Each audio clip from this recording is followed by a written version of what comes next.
Camille, honey, this conversation has gone on far too long. Please let's wrap it up. Release me. Where's the Sandman? Do you know who the Sandman is, Camille? He's a part of the historically black Apollo Theater. Okay, where he had the little thing and he pulled everybody off stage. I'm about ready to get a... I'm here.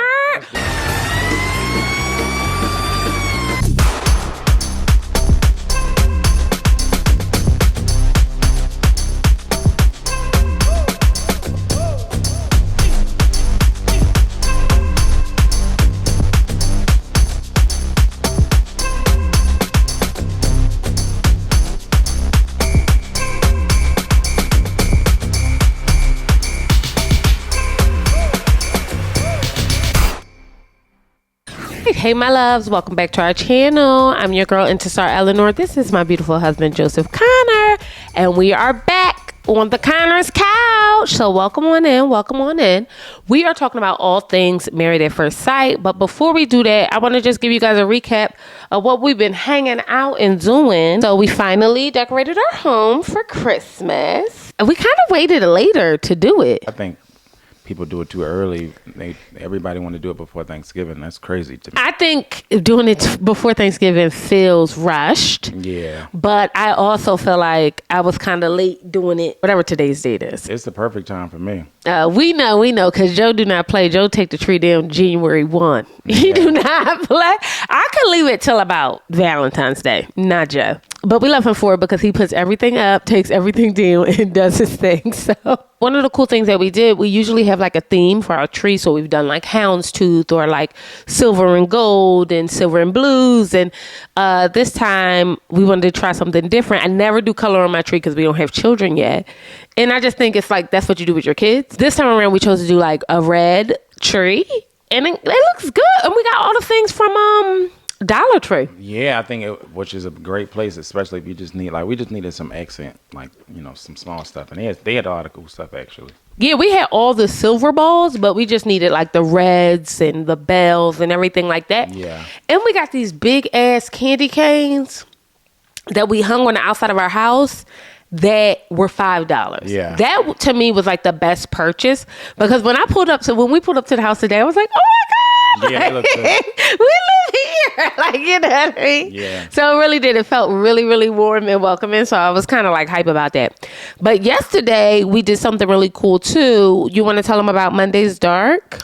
Oh, so we did a Monday's Dark. My band Otherwise has a charity attached to it called Life by Music. Monday's Dark basically selects like 25 charities a year to give away money to give away $10,000 every week in the new year. And so our charity Life by Music was selected, and so they had like a whole event or whatever. Yeah, so it was really cool. It was really cool. It was like a variety show, and it was like really communal. And part of why I love Vegas, we only, you know, I would move if the money was right. But the part of the reason why I love Vegas is because it's such a communal place. Yeah. On a Monday night, we just outside till 1 a.m. hanging out, vibing with the most talented people in the city, you know, really for a good cause. And It was just really, really a wonderful time.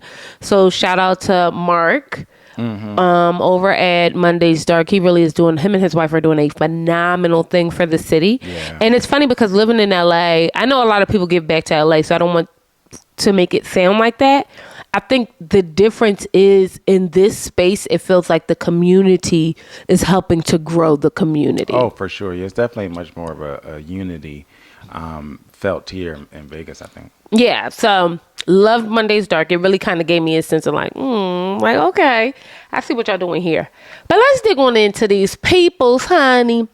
Not everybody got on my nerves this week. This is really, you know, everybody's housewarming. We're getting to know people a little bit better from the outside looking in. And this episode opens up with Juan and Carla. And I know, you know, I have to really I know everybody's listening to how I speak about Juan and thinking like I do not like Juan, but I have to say this up front before we even get into this. I am probably Juan's biggest cheerleader. I just want Juan to be great, and I can see it in him, and I just want to bring it out. Yeah. But it just feels like he's just in this closed little shell, and that's frustrating for me. Okay. Yeah, I think Juan don't really know what to do with his hands. I could tell. And it's really apparent, and it feels like Carla now doesn't seem as sure of herself either. Yeah, I think Carla is also walking on eggshells a little bit. I think, when they got home from the honeymoon, which is to be expected because they have to have, kind of get adjusted into real life and everything like that. But I think that kind of threw their situation in a tailspin because they felt like they had way better vibes, before then. Which also, who doesn't when they, on a honeymoon? Yeah. But I did feel like they had better. I feel like the vibes are getting more distant and more distant and more distant. I think it's something to that. I think at the root of that for a lot of these couples is, I think, adjusting to everyday life, coming in and having to figure out, have hard conversations and figure out how to do life, where now you're just not on the beach every day and going to the spa. You got work and dogs and all this other stuff. Well, to talk about work, Carla's friends, Yinka and her friend Jess, come to the housewarming, while Juan's friends, Gabriel Ryan and his cousin, also come in attendance of their little gala. Okay, that's what Juan called it, which I thought was cute. You know what I mean? I appreciate that. One thing I noticed about Juan that I really appreciate, because I'm a person who loves acts of service, the way that he is in it. Like, you know what I mean? Oh, I'll clean this and I'll do this. That to me is a really wonderful trait. Yeah, and it tells me that Juan is wanting to show up in this experiment, in a way. Like, I know, you have your feelings about Juan. I love Juan. But I think that that's a sign that he is trying. And to me, I can give you some props and some grace when I see that you're an active participant, unlike Michelle. You know what I mean? Like, I go in on her so much because I don't feel like she's trying. So for me, to try and to fail is okay, but to not try and to not show up, is deplorable to me. That's why I have more energy for the Michelles and the Madisons of the world than I do for Juan. I think that's a good point, because I feel like, and it might not even be a Juan issue, right? But there to me is a bit of a disconnect, and I think it's growing into like a canyon. Like, I feel like it was once like a crack and it feels like a canyon now. So Carla's friend Jess asks Juan, a question she already knew the answer to, which I didn't like. And go ahead, continue. No, go ahead, get it off. I didn't like it, and I didn't like it because this type of blueprint that the show does, where every season they have this, house party situation where the friends come over, even though it's not really a house party, it's really more like a meeting. They have this house party situation. To me, is consistently not my favorite episode, because I feel like these people come in with these agendas and they come in with their plan to show up and to show out on national TV and have their 15 minutes. And so that to me there's more I got you moments or poor attempts at I got you moments in this episode historically to me. Like, that was one of them. Like, she asked him a question that she already knew the answer to, or she had already asked, you know what I mean? Her girlfriend about, and Carla. To me, you could have just, out and just started with, hey, this is what I heard, you know what I mean? Or if that's the route you was going to go, without asking Carla if it was okay for you to do that. I just didn't love it because it just felt like she was trying to get him. It felt like Jess was trying to get Juan, but it also felt like in the process, I didn't think she had to let Juan know what Carla had been saying. I felt like, and I'm certain Carla don't give a damn, but to me, I felt like you could have just asked the question, made a mental note that he knows this is something he's not doing, and then moved on. You know what I mean? And really start giving a little bit more of advice about who Carla is. And part of me thinks that's the point of this episode, right? What? The housewarming. Like, maybe it's about you learning who your spouse is from the other people, but not necessarily them learning about you. No, I think, if that makes sense. I think that there's definitely a space for you as being the newlywed, right? Whether you're Juan or Carla, to ask questions of your spouse's friends to get to because this is an expedited process, like Ikechi said, right? This is an expedited process, so that does put them in an awkward space. So this does give them an opportunity to learn about their spouse faster, so to speak, even though that doesn't sound great, but they're not in a regular situation. Right. But to learn about your spouse faster, and you can do that by probing and asking questions to their friends. Inversely, I don't feel like their friends are ever really trying to get to know them. I don't think that, I think you're accurate that they're not. And I almost feel like that's by design. And I hate it. And I know, but you don't like it because it feels unnatural. Yeah. Because when you're around somebody who is the spouse of somebody that you know, it's natural to just want to talk about them. What do you do? How do you like this? What, you know what I mean? And it feels like I wouldn't meet somebody, for example, Jazz's man friend, and then want to ask him why he treating her a certain way. I would never do that. I would just get to know him. But also, the night wouldn't go well if Jazz came at you like MM's cousin came at Ikechi. Right? Like I also don't like it because I feel like it's counterproductive. And I feel like if someone came at you in the same offensive manner, Jazz is my sister. Imagine you did not know her. And instead of just asking you questions to get to know you, she's like, so what are your intentions with my brother? Like just that type of vibe. I already know that you get more bees with honey. So when you come off with the offense to somebody, they immediately do what? Get defensive. Well, and that's just a human thing that we've seen take part in almost all of these couples' interactions with the friends. And so I also don't like it, not just because I don't think it's great television, but because I know it's counterproductive because that's not how you get to know somebody. So let's talk about what Juan said in regards to him not being as forthright with compliments. How did you feel about what he said? Because Juan said, he just made it very clear. He's a working man, okay? He got 2 mammy tech startups and 1 job, okay? I don't have time to be telling bitches they look good. How did you feel about that? I thought that this is the single mindset that we talked about last week that people come in and they have to transition out of. And to me, that is a muscle and it takes working on it to get that thing to where it's seamless. I didn't like... He said something to the effect of, I give her compliments, but I don't go too far. Yes, he did. Which I don't know. I don't know what too far means. But to me, another issue that I have with this type of environment, like my question was like, what does too far mean? Like, what does that even mean? But then I also felt like that's a question for their counselor, right? Because that to me is deeply rooted in something. We talked about them not knowing what to do with their hands, right? So I think that has something to do with that. Why don't you feel comfortable enough to say certain things to her? Or why doesn't she, you know what I mean, vice versa? And I think that at a dinner party is not the space to be discussing these things. But I think there's a bigger issue there. Why do you think men may have, or people, I don't want to, I'm saying men in this sense, I don't think it's a siloed men issue. But I'm saying in this sense because it's the man on the other side. Why do you think he may have issues? But it can be a men thing because especially when you're trying to get to know somebody and you're not a creep, you are genuinely kind of walking on eggshells by default, right? I don't know if it's okay, especially if I don't know you. I don't know if it's okay for me to do this to you, right? And if you set an environment where I feel like a creep by doing Joe just put his hand on my knee, just so y'all know, if you're listening on Spotify. Oh, I don't know. I don't know that it's okay for me to do that, right? I don't know that it's okay for me to put my hand on the lower of your back, right? If I just met you. But also, if you're creating an environment where I kind of feel uncomfortable doing that, then those actions will not be as forthright. No matter what you say out your mouth.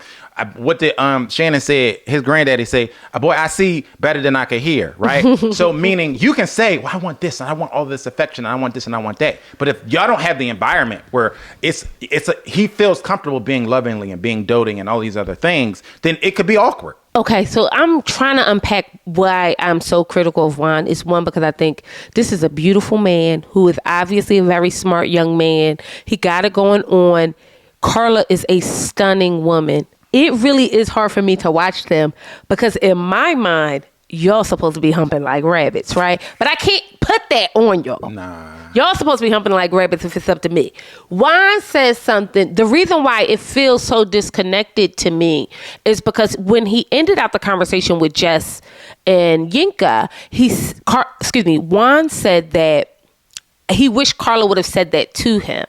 And from my understanding... Say what to him? What did he say? I'm sorry. He wished that Carla would have said she needed more compliments. She needs more affection and those types of things. Affection. And I felt like I've heard Carla say this to him, around him. She wants to be seen. She wants to be heard. She wants to be felt. I feel like I've heard her say that. So it almost feels willfully ignorant to me. You know what I mean? It feels like I'm just going to go at my pace. I heard what you said, but I'm going to go at my pace because my pace is working for me. And it's kind of negating that we're in this process to kind of love on. And he's like friend zoning her. And it's so loud and clear to me. It's making me sad. I don't think he friend zoning her. I think the vibe is off. And I think they both kind of acknowledge that. And I think that when the vibe is off, and you're a new couple, you don't know how to navigate that, which is another reason why I like when there's more expert presence early on than we see. Because like I said, that comment of why I say, well, I don't go too far. Like that was telling to me because that means that in his mind, he thinks there's a too far. Yes. Right? So that means that we have to unpack that, right? And I think that once you unpack a statement like that, you'll find a lot of complex layers in their whole situation. And it's just unfortunate because it's hard to do that over tacos and a toga. But that's why he feels measured to me. Like Juan feels so... When we talk, who said mechanical? Ikechi. When I think about mechanical, I think about Juan. I think that he's saying the things that he thinks he's supposed to say. He's doing the things he thinks he's supposed to do. And I don't think he's getting outside of his comfort zone in any way. And I think... He looks uncomfortable to me. He looks uncomfortable, but he's also not doing anything. Like, I think he is uncomfortable. That's what I'm saying. I think he is uncomfortable. He's still in his single mode. And I don't know if it's his single mode or it's his I'm here, but I really don't know you mode. And there was hitting me that I don't know you mode. I don't know what it is, but it feels from the outside looking in, it almost feels intentional. Like it doesn't feel like, oh, I don't mean to be this way. It feels like, no, I'm standing on business. This is who I am. And it just is that way. Because she said something like it's not, she said at this point, we're on episode 8. Carla said at least 4 or 5 times that she likes affection, this, and that. And I believe you could be a person who does not receive love that way or give that love that way. Like he said, Juan said that he's not a lovey-dovey person. But I also believe that in the spirit of being uncomfortable, we got to move a little bit in the direction of that. So given what we know about how Juan is feeling in this situation, he's made it very clear he's not a lovey-dovey person. How he receives, and this is what I appreciated about Carla. Further on in the episode, Juan and Carla are in bed. And Carla asks him, how do you receive love? He goes on to talk about his parents' relationship, how his mom shows up for his father. And Carla said, I don't think you understand what I'm saying, and asked a very pointed question. She said, take me out of it. Take your parents out of it. When you were in the last relationship or whatever, how did you feel loved? And he went on to say, if you do things for me or whatever the case may be, I'm not a lovey-dovey person, which I think is fine. But what advice would you give to someone who's kind of at a stalemate with their spouse and their needs and what they're willing to give? It really has to start with how bad you want this thing to work. You know what I mean? Because a lot of it is like they say in sports, you got to have talent to make the shot. You got to have talent to throw the ball. But boxing out and rebounding is effort, right? And I think that it's really about effort when you come to this point where you want to show up for this person, but you're still learning this person and you don't really know this person that well. It's just about putting in the effort and then showing them that you're putting in the effort to try to get better, to understand. I think also it takes patience, right? Like, I think Juan, take her question, for example. I don't think Juan was intentionally not trying to answer her question. Oh, I don't think so either. Some people just don't know.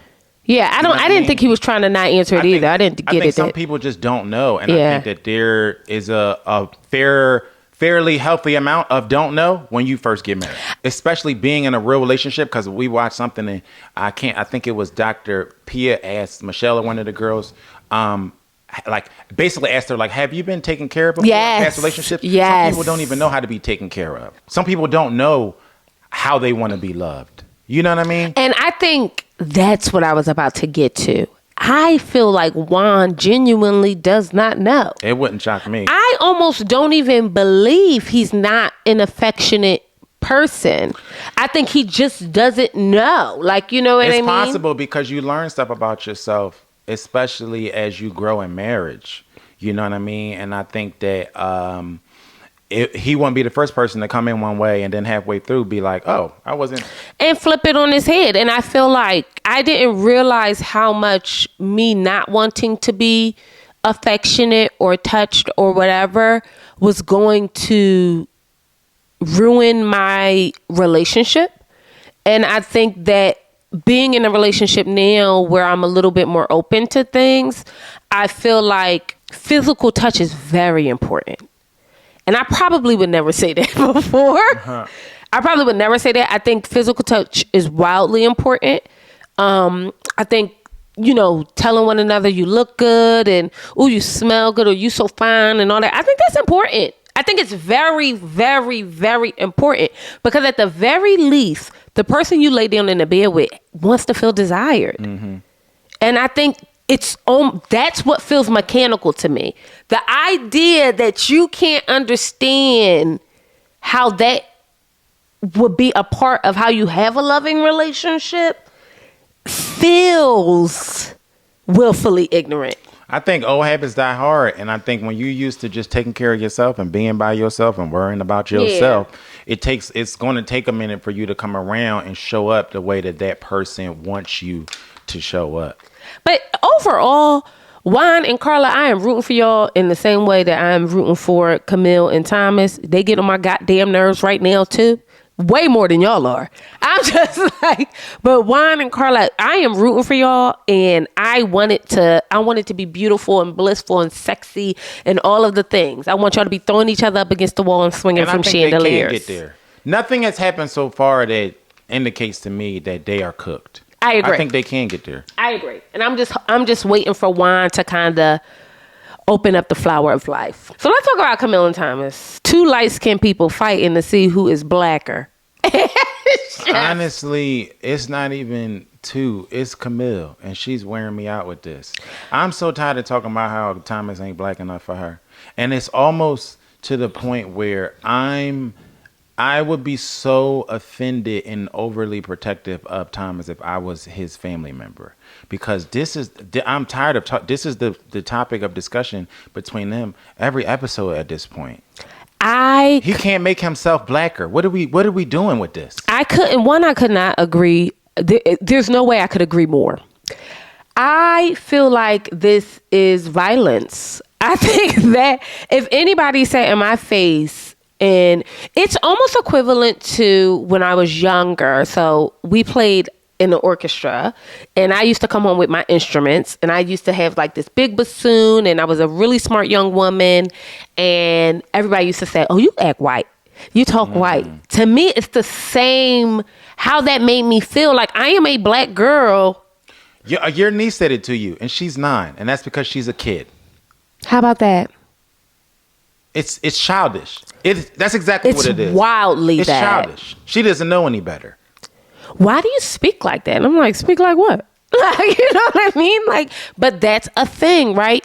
I feel like when Camille, her sister, her girlfriend show up at Thomas's brother's house, I thought the conversation that they were having was really, really good. But I also felt like part of me felt like it was good because I liked the way Thomas's sister-in-law said, well, I'm used to seeing Camille date darker Man. Which was egregious to me. I And didn't like this conversation. the sister said, well, that wasn't. didn't work. But also what Clocked her ass but right also, there. and I don't know that I would have been able to hold my tongue in this moment, in that space. He couldn't have been my brother. Full stop. He couldn't have been my Because brother. what we not going to do is, why are we constantly talking about your old motherfucker?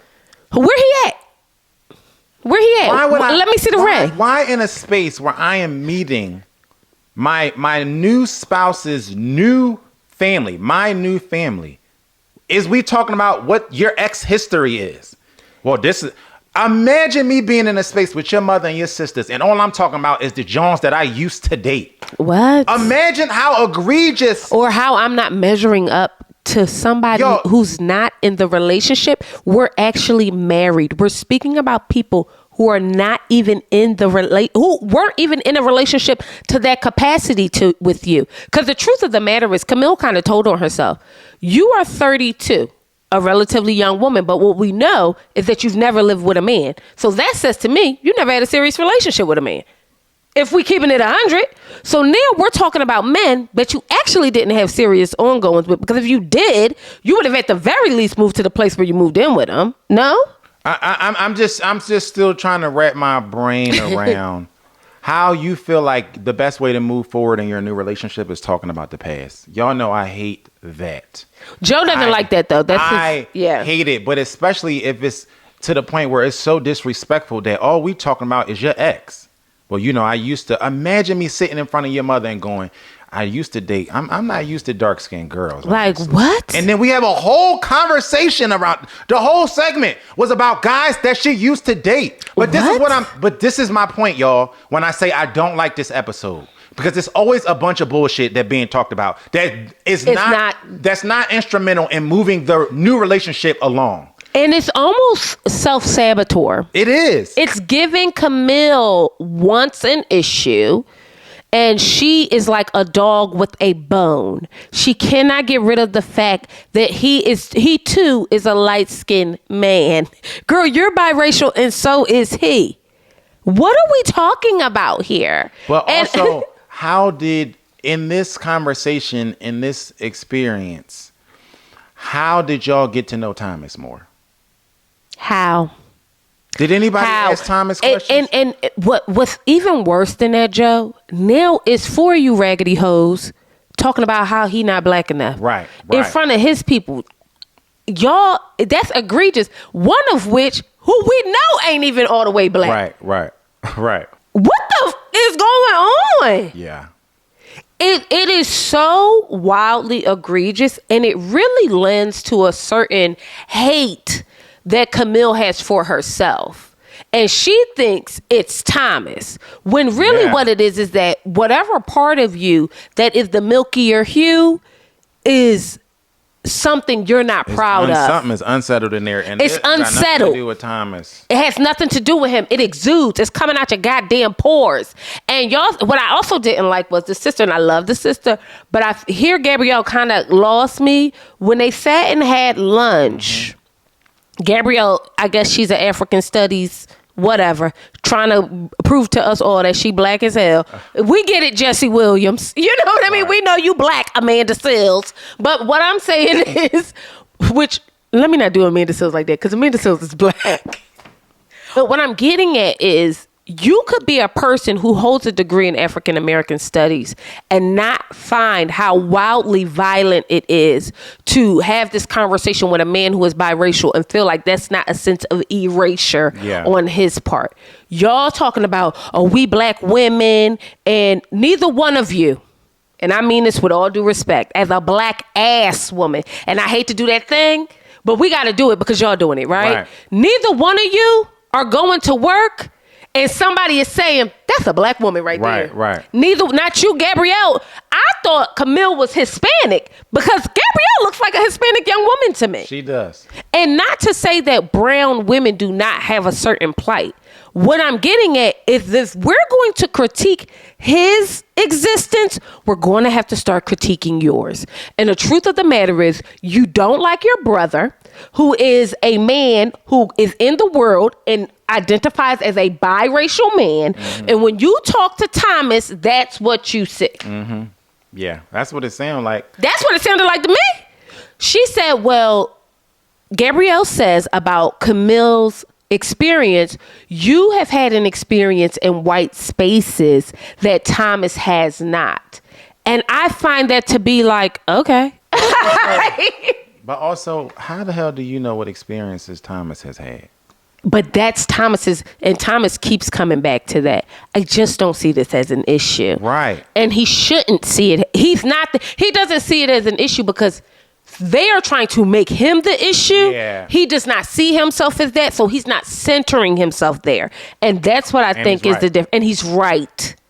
And he's absolutely right. I found it really, really wild that this even took on. Not only did I find it wild, it's disappointing as a black person that we're even litigating these things. I know, like, y'all, it's in front of others. But it's that part. But it's also like, y'all, there's so many other things that y'all could be tackling as newlyweds. Come on. What are we talking about? How do he treat? We don't know how Thomas treats you. We don't know none of that. But you want to talk about how light skinned he is? Yeah.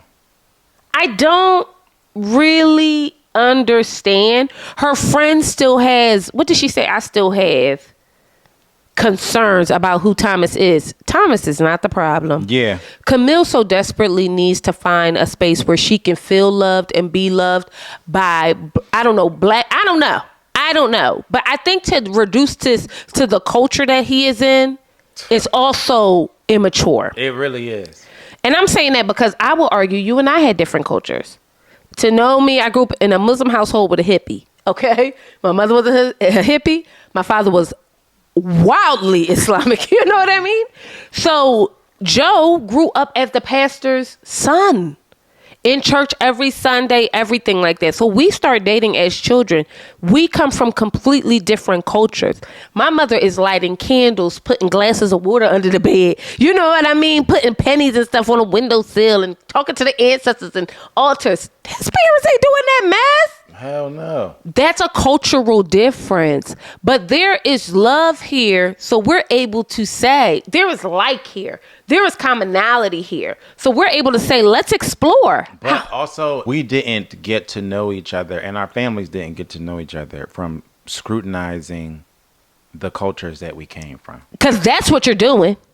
It's a lack of respect from where he comes from. But this is what I was talking about also getting more bees with honey, right? You guys aren't moving your relationship along at all by doing this. You're not getting to know Thomas. Thomas and Camille aren't getting any closer. This is the whole point of this. It's almost drawing a wedge. It is.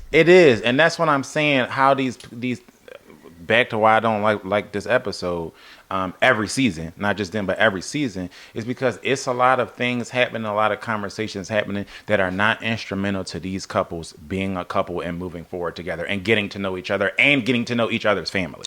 Because all black people don't have the same culture. No, they don't.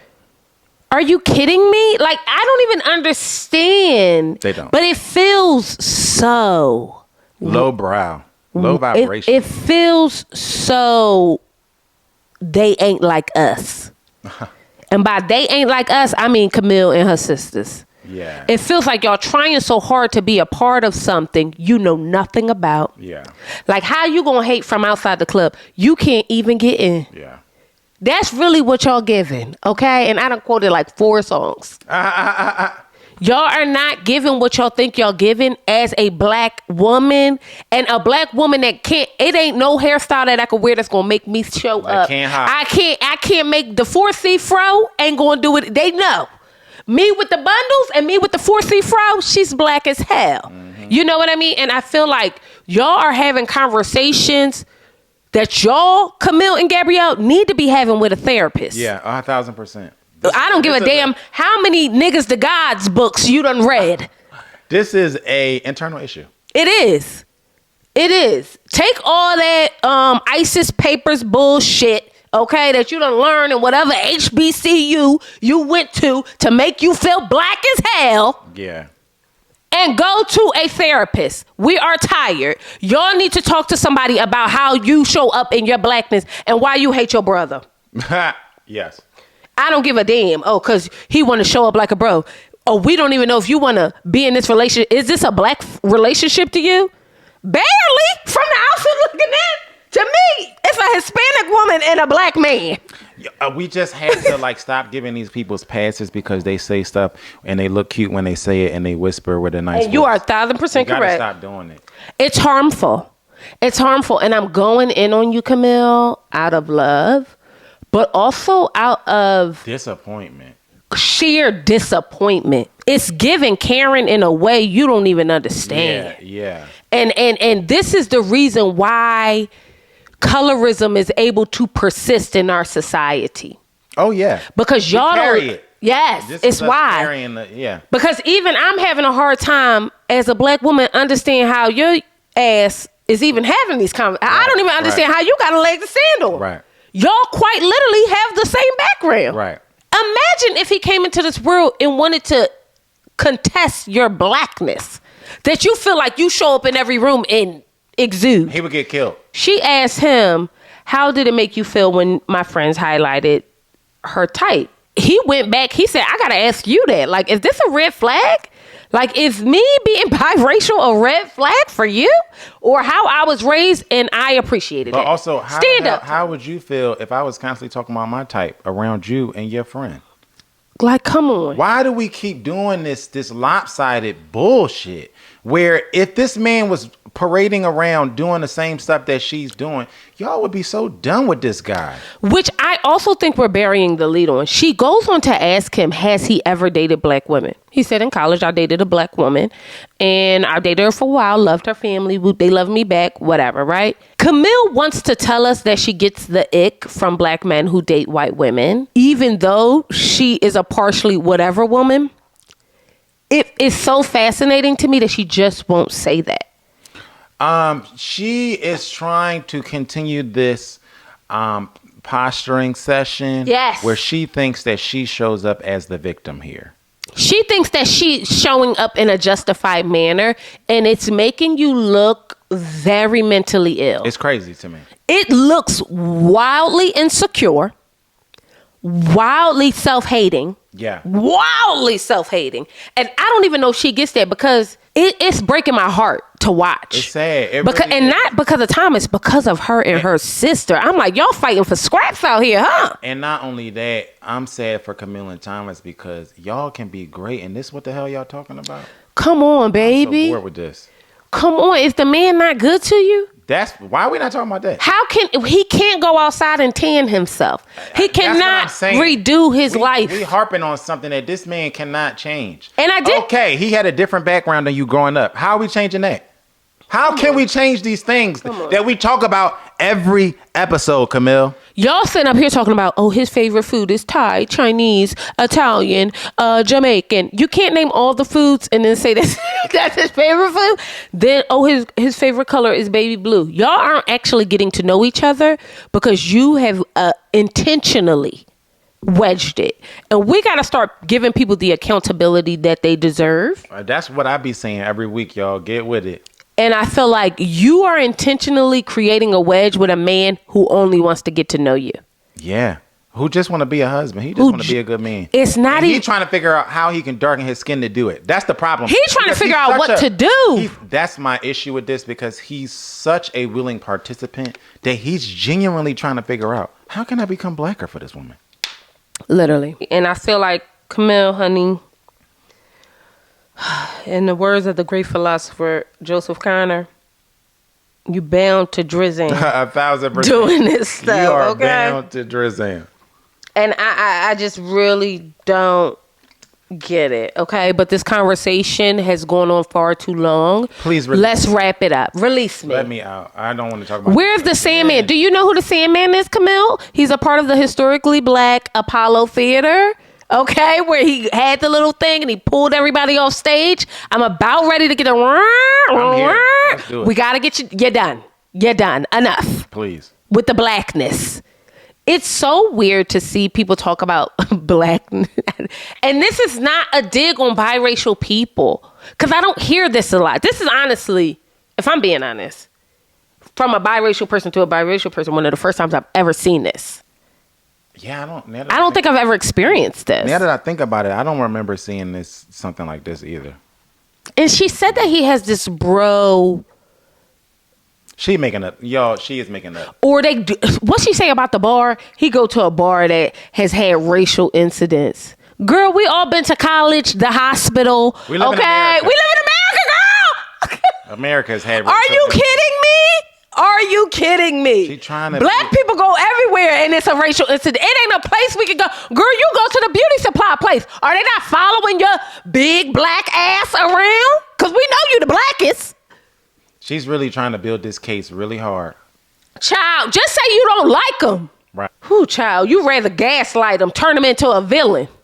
Because that's what people like that, what y'all don't get is when you get somebody nice, and I believe you're supposed to be a little sour and a little sweet, but when you get somebody nice and you start treating them a certain way and making them question themselves, they take that to the next person and treat them like SHIT. And I don't think y'all get that. Yeah. But y'all couldn't possibly get it because you're always the person being treated like SHIT. Yeah. So you almost think it's normal. And that's why, Camille, you need to take your ass to a therapist. 100%. So let's move on to somebody else I think needs to be in therapy. I'll go to Michelle and David. Michelle didn't do too much that really got on my nerves because at this point, I'm used to her getting on my nerves. Oh, I'm about to say, because she got on my gas this episode. I'm just used to her doing it. So now I'm like, okay, girl, this wasn't bad. Seeing it, and I'm also, it's hard for me to watch somebody receive energy that they are not giving. I could watch two fools in the street fighting because it's two fools in the street fighting. I can't watch one fool beat up on another person who's just trying to give them a helping hand. Like, I don't. Can't. And I keep seeing David do think she had a problem with David just leaving a note. All he wanted was her to communicate back because he's like, well, we're married. So in my mind, we should be communicating. You should at the very least know where I'm at. Well, if we're calling people out, I'm side of the She's too hyper aware of the cameras. And I think that's a part of it as well. Nasty, yeah. She's also producing herself. And the producers need to chat with her about doing that because you're already getting a terrible edit. 1,000%. And I think they got to be tired of talking to her. Michelle is... I talk about Juan and how he's aloof. There is nobody more aloof than Michelle. Just like, she is in the world. She is literally in her own world, making up things. Like, she's making these things. But this is what I was saying. Michelle, to me, is not aloof. Michelle is the intentional that I felt like you were trying to say Juan was, and that's why I pushed back on it. Because Michelle, to me, is intentionally a horrible person to David. I don't think Juan is a horrible person. Juan has made mistakes. Yes. I think Michelle is intentionally a horrible person. And then she's trying to produce the horror out of her actions on camera. Well, since we're calling each other out, you didn't hit me the other day and say this and that. I mean, it's just I couldn't even believe she did that. Because what she doesn't know is if David didn't call her as a viewer, we wouldn't even give a damn. We would say, good for him. Yeah. That's what you don't know. But even for her to say, I don't know how we would ever see each other or some weird stuff. Yeah, like that. Because he works a certain shift that he's trying to get off of so that this could be a successful relationship. Y'all would see each other if you didn't move out of your marital bedroom. Come on. She is so David and Michelle have their housewarming, okay? And Michelle's sister and her friend comes over. The friend that she don't even know how long she's been friends with this friend. It went from 3 years to 5 years to 8 years. A lot of acting going on. Like, girl, do y'all even know each other? You know what I mean? Like, so that friend is there. And then David has his one friend come. And I didn't write down this man's name. And I feel bad about that. Because to me... He was the friend. Baby, let me tell y'all something. When I say y'all need a friend, that's what I'm talking about right there. Yeah. He said, you're a loser. What he told her was... He said, you're a loser. To her face. And I loved every bit of it. You're a loser. It made me feel good. And that's why she didn't get on my nerves this much this episode. Well, he definitely made up for a lot of BS. But the truth of the matter is, I was also upset that we had to get to episode 8 to see somebody actually give Michelle the medicine that she should have been getting all the season long. Period. Do you know what else I hate? When people are getting the medicine, y'all have to stop doing this. You're treating somebody terribly. Okay? But, they're a great person, though. I mean, I do think he's a wonderful man. God. How could those two things be true? Right. How could you treat him in the vile way that you do and believe that this is a good person? That says way more about you than the words that just fell out your mouth, right? See, because you think we don't understand that makes you a vile human being 100%. To treat someone that you know is a good person. And it's not treating nasty. you in the same manner. And you just told us that. Yeah. You actually created this environment where you have no leg to stand on. Right. But Michelle, I almost think you like to be a peg leg hoe. I almost think you like not having legs to stand on. I really am starting to believe that. I don't know what else to believe. I don't know what else to believe because your nastiness is so... I would never, ever, ever want another man to sit up in a woman's face and check them and, clock them the way that man did. I wish he had more time, honestly. I do wish he had a little bit more time to cook, okay? Because he didn't boil it as much as I wanted him to. Yeah. But when he asked her how much you pay for rent, I already know what kind of condo I want, and whoop-de-whoop-de-whoop. And he said, well, how much you pay for your rent? So you have a concept of a plan. Yo! That's the name of this episode. What? You've been shitting on this man for 8 weeks. Meanwhile, you like, well, I know what I want to get eventually. Y'all in the same predicament. Y'all are in the same predicament. But also, the problem is his predicament might be a bit better because he don't got the bills you got. How about that? And instead of you thinking about how this partnership could grow into you getting the condo that you want. Yeah. You're more concerned with what his address is today versus what the future will look like for the two of you. And you'll never be happy.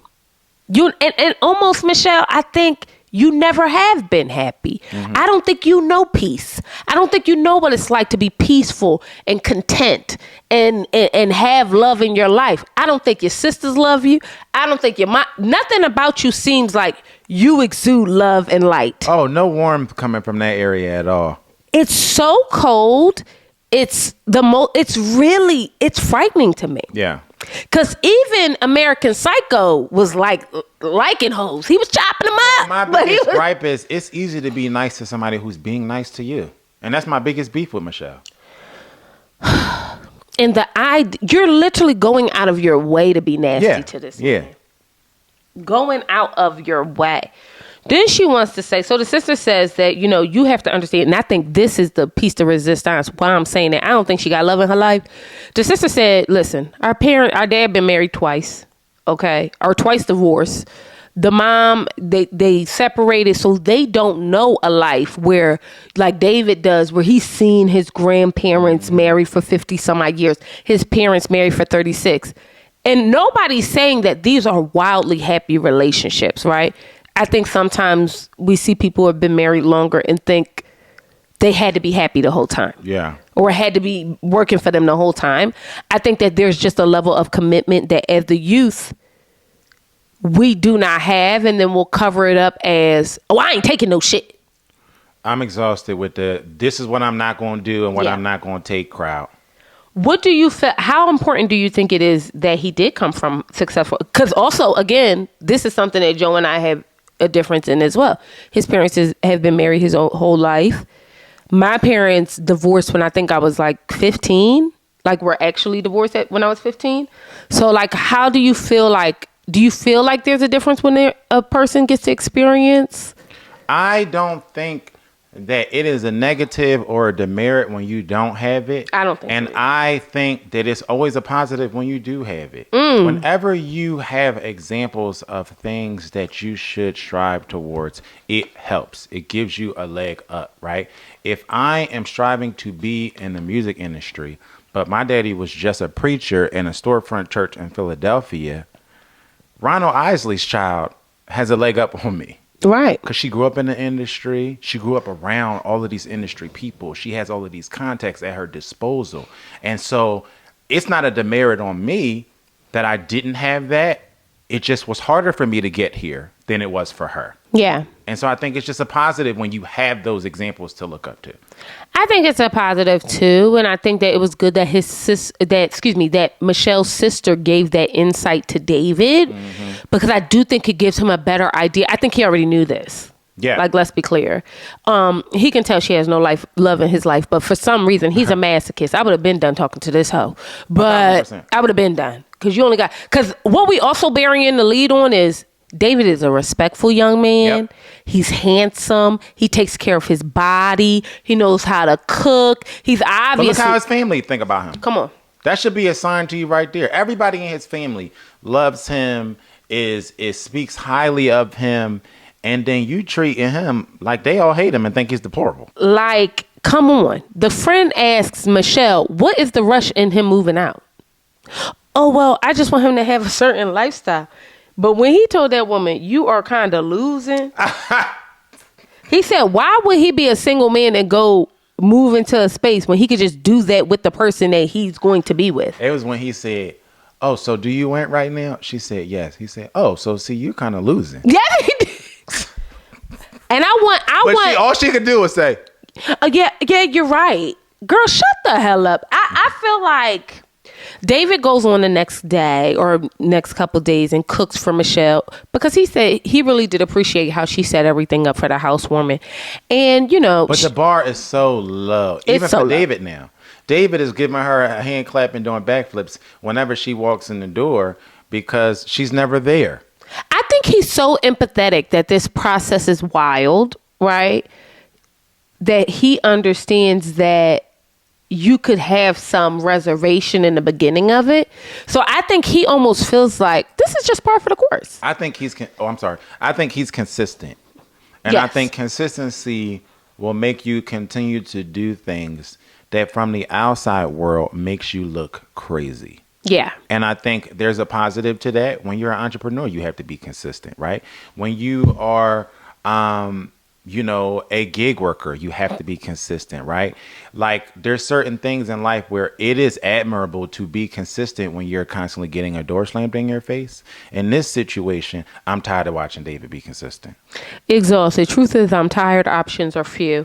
And that's because I need there to be some reciprocation. Yeah, I'm just tired of it. Has to be some reciprocity. It's nothing coming back his way.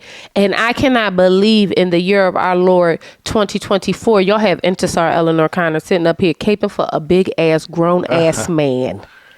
And I'm really tired of you hoes. And I cannot explain that enough. This is not my brand. Okay? And y'all are making it that way. And it's stressing me out. My brand is not to sit up here and cape for men. Yeah. And yet, here I am. So there's that. How did you feel about David working out with Madison? Do you think there's any there, or you think it's just, friends working out? I think David was on a resort doing coffee reviews into his cell phone and his selfie camera that the production gave him because he doesn't have anything else to do. What is he supposed to do? Work out with his wife? How about that? What? I can't.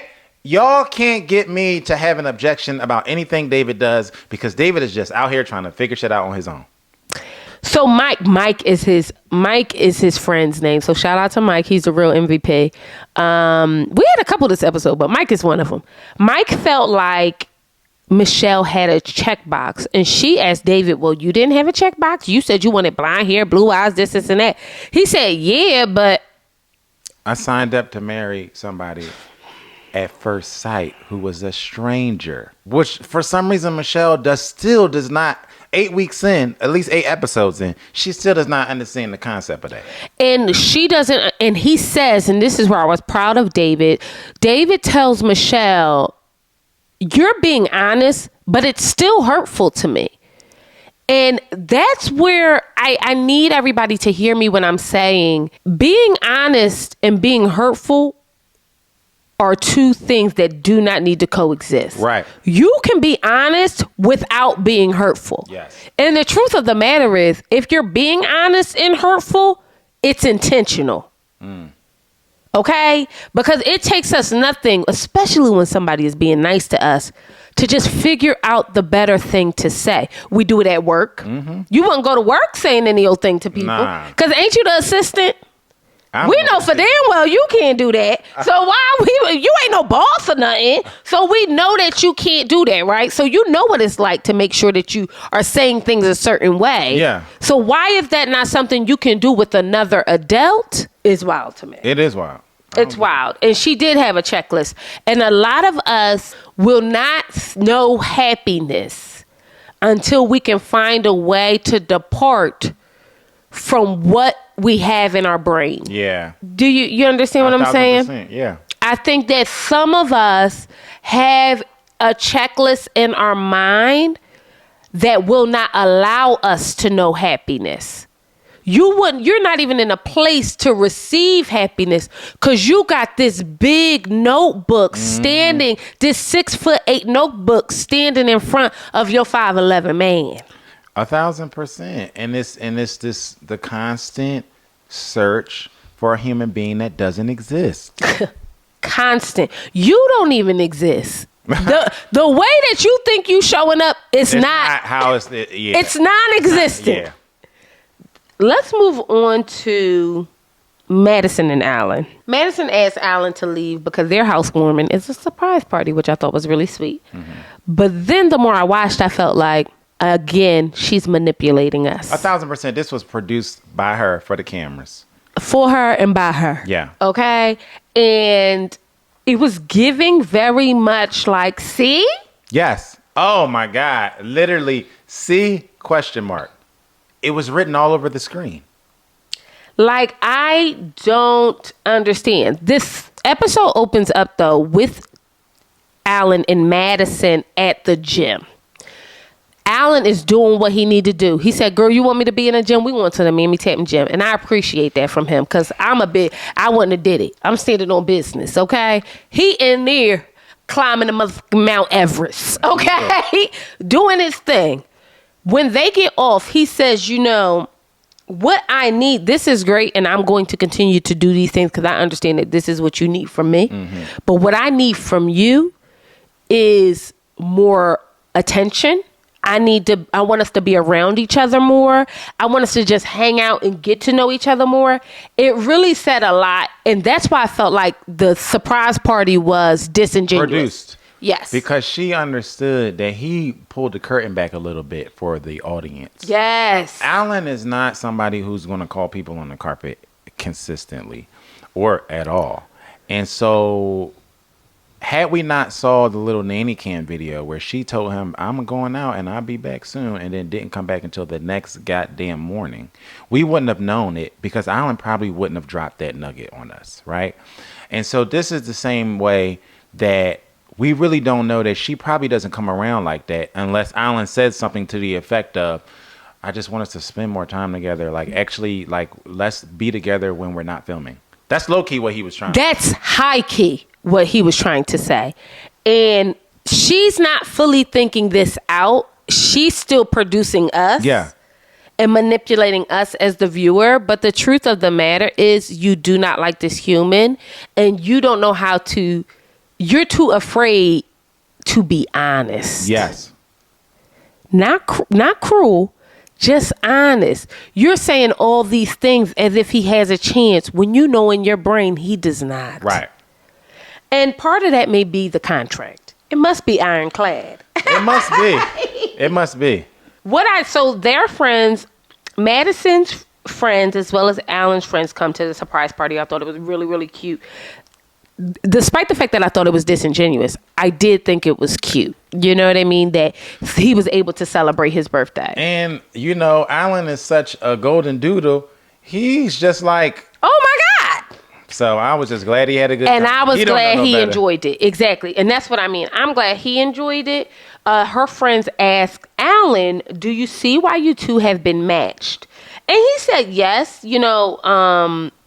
She is a little slower paced than what he wants. You know what I mean? And a part of what he said, he peeled back another thing where he said he'll invite Madison out, but she will not return that. And he gave an example. She went to the bar to watch a game with a friend. Y'all, she is trying to play us, and I do not like it. And he says it would have been nice. He said I might not have gone, but it would have been nice for you to invite me out. She's trying to play us. Yes, she is. Because and I think what makes it worse is she is doing it with more grace than Michelle, but they are doing the same thing. And I almost think Michelle is like a Ooh, I was about to say something really, really bad. This is a safe space. And I don't mean this, Michelle, that you are this. I'm just saying for sake of my example. Michelle is like a Klan member.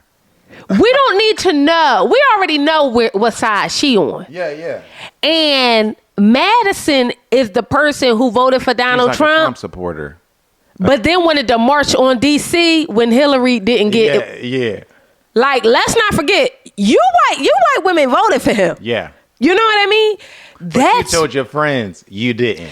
I'm almost more. I find it more, and I know that was a bad example, Michelle. Girl, I'm sorry. I done dragged you all the way. I didn't need to drag you like that way, but I couldn't think of anything better. Madison is worse in that regard because at least we know the intentions of the other, right? Madison wants us to believe that that's not the case. Yeah. When you are even more violent and insidious because you think you smarter than us, you're going to play us to the left. Yeah. And we know that's not it. And you're young. Yeah. So you're stupid. And there's just that.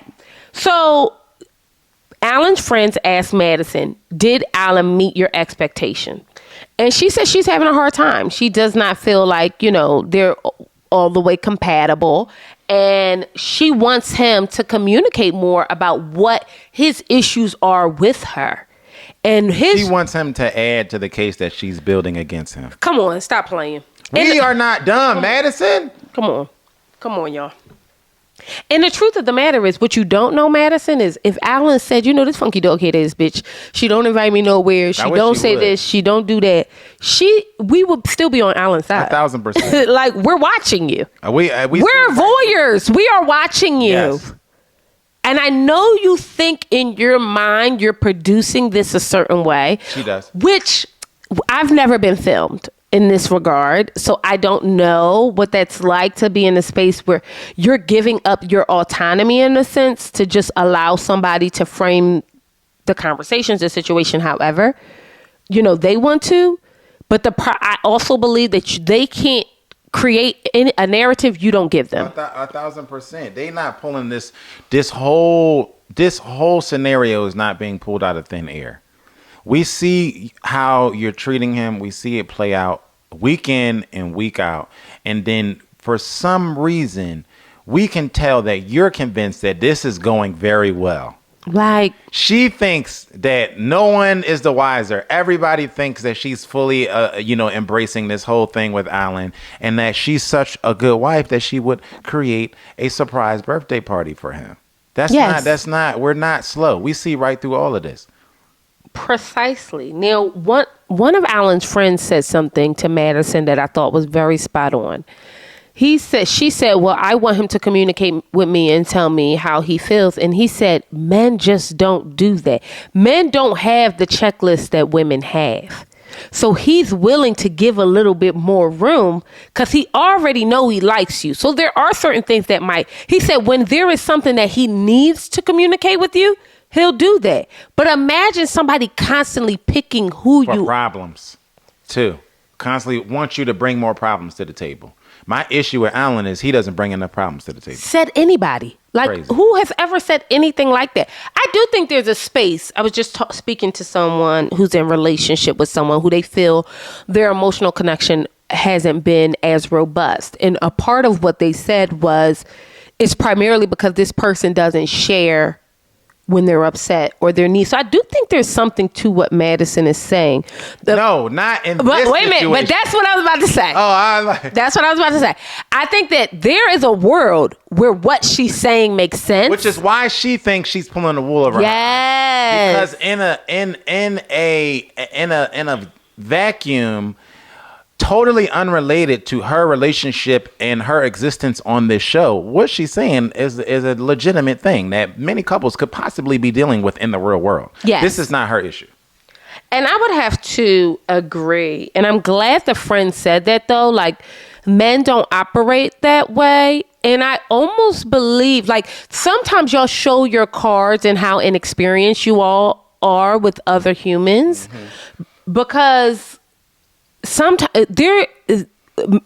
relationship with anyone, your mother, your sisters, your friends, your man, requires a bit of discernment. I don't need to bring up everything that gets on my nerves. Right, 1,000%. Your mom don't always. Your mom is not always not on your nerves. You know what I mean? 1,000%.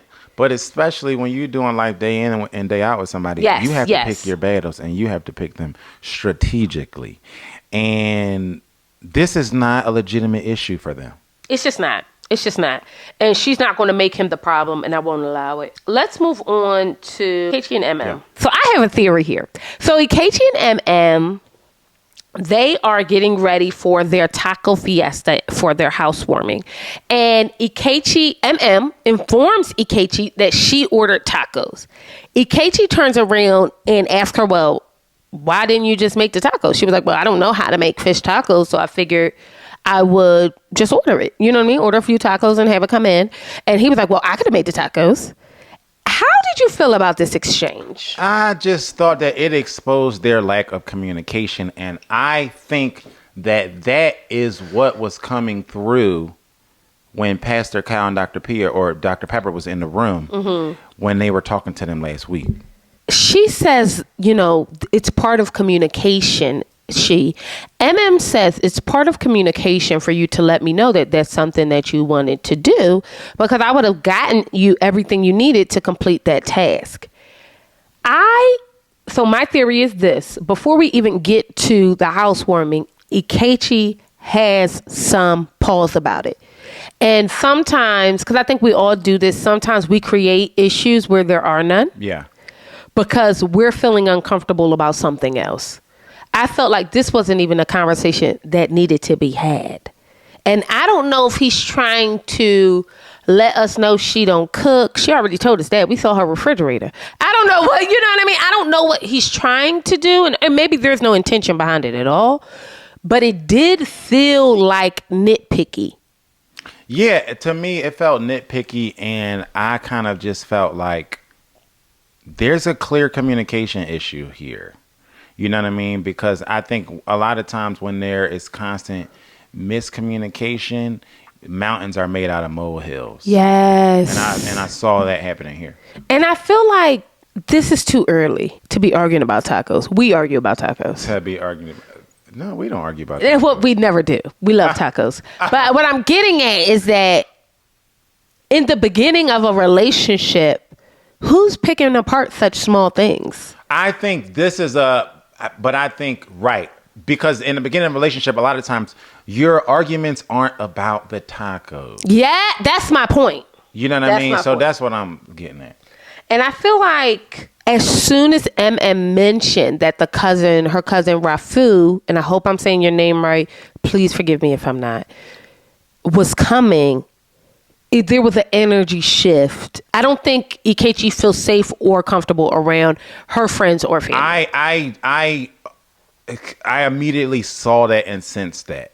I immediately saw that, and I when I heard he was coming, I kind of rolled my eyes, because if you remember, I didn't like how he the exchange they had at the wedding. At the wedding, and I'm like, he ain't even did it. Whatever he's going to do, he ain't did it yet. Right. You know what I mean? So right. What's with this energy? I didn't like it, and I don't like introducing weird energy in spaces where there's a clean slate.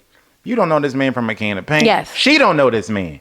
You don't even got a reason to be coming at this man aggressive and all of this other stuff. So now you set the foundation for him to feel uncomfortable in your second meeting before y'all even got a chance to spend time around each other. So now the vibe in the house is weird. And you can tell the vibe in the house was weird. I think, first of all, yes, you can tell the vibe in the house was weird. I do give Ikechi props, because I don't think he was actively trying not to be weird. Yeah. And I'm going to give the cousin props. I feel like Rafu was actually actively trying not to be weird. I think the conversation went there. Mm-hmm. And I think Ikechi was just answering a question, but they're listening to every word he's saying. Yeah, I feel like the cousin wants smoke. I felt differently. I felt like the reason why I didn't like the initial interaction is because I felt like he came at it wanting smoke, right? And this is, he's just meeting. That's what I was referencing. Like, somebody meet you don't know them, and they coming at you like they want smoke. You gonna be like, what the fuck is, you know what I mean? I felt like he wanted smoke the wedding day. And so I felt like He picked up where he left off. The problem is I felt like the wedding day was too much. And I felt like it was too much because just let these people enjoy their wedding day, then show your ass about who you are in her life. But not only that, y'all, get to know these people. Like, actually, it's the more bees with honey thing. A mother will tell themselves, they'll tell on themselves. You know what I'm saying? If you just have conversation. We've been in conversation about, we were at a cookout with somebody who neither one of us really knew like that. And the conversation didn't have nothing to do with his relationship or anything like that. But this guy just kept talking. And it was a light conversation. Somehow it ended up in politics and you know, why he broke and poor, but why he's not using, governmental assistance and things like that. So he got stupid. there, but he also led there. He also told about himself and he led there, right? And I'm saying that to say, if you just act normal, these people will tell on themselves. If you just act normal. Okay, so there's two things, right? Because I can agree with that point. But sometimes I feel like I do this. So Chrissy and Rafu, I feel like I am them. So when my friends bring someone new around me, right? Because I know they don't listen, sometimes I'm hyper listening because I know that they have bad pickers. I have not seen them to pick someone and have a successful relationship. I think they're hypercritical of the relationships that they've been in. So when I'm on the outside looking in and they don't pick the man that they think is going to impress me or my husband, I'm like, I'm going to just let him cook. And then when he says something, I'm like a tiger on a fresh antelope. But no, what I'm saying is active listening is not an issue. And you are an active listener. But you also are you're a conversationalist. Oh, right? You won't leave thinking I don't like you. You won't leave thinking I don't like you. And this is my point about... But I won't like you. This is my point about going on the defense and only getting defense back. Well, right? Hold on. Go ahead. This is my point. Sorry. I didn't like Homeboy's... Rafu. And I hope I'm saying that right. I didn't like the cousin's approach because I thought it didn't matter if it was a Kechi or if it was MM, or if it was Juan, or if it was Pastor Cal himself when he was 30-something years old. I felt like no matter how it doesn't matter. If you're coming on the offense, 9 times out of 10, you're going to get a defensive person. Yes. Right? Akechi is already premeditarily defensive. You could feel it. It's almost a little anxious. But it's already like a part of his personality. Yes, right? you could tell. So even more so, which part of the population is that way, right? You are an active listener, but you don't go on the offense to somebody, especially somebody you don't know, to where it shifts the energy in the room. I would never do it to their face. I leave the conversations and give full on debriefs of what I'm thinking. Because that got sticky in the room, and at the point that somebody puts up their wall, there's nothing else you're getting. So now you get these one word answers. But let's take a step back because I really want to talk about this.